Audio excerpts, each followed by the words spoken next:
వస్తున్నాడు సార్, వచ్చినాక సార్ వచ్చినాక మాట్లాడు.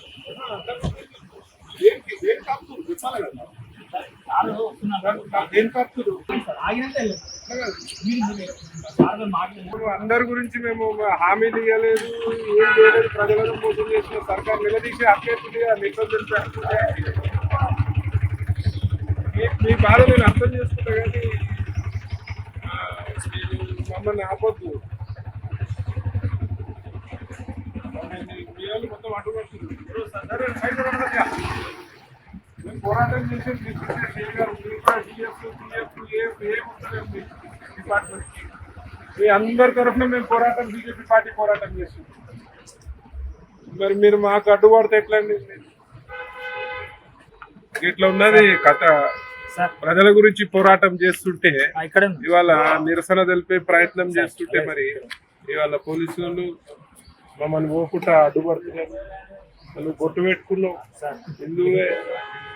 హిందుత్వానికి పోరాటం చేస్తున్నాం, పోలీసు వాళ్ళ గురించి పోరాటం చేస్తున్నాం, ప్రజల గురించి పోరాటం చేస్తున్నాం, రైతుల గురించి పోరాటం చేస్తున్నాం, యువకుల గురించి పోరాటం చేస్తున్నాం, మరి వాళ్ళ వృద్ధుల గురించి కూడా పోరాటం చేస్తున్నాం.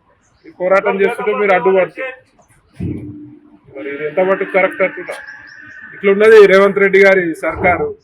నిరసన వ్యక్తం చేయనియరు, ఎవరిని పోరాటం చేయనియరు, హిందుత్వం మాట్లాడొద్దు. హిందుత్వం మాట్లాడితే ఇమీడియట్ కేసులు. మరి ఇట్లాంటి గవర్నమెంట్లు ఉన్నాం మనం. మరి ఇది ఒక ప్రజాపాలన కాదు, ఇది ఒక రజాకారుల పాలనగా నేను భావిస్తున్నా.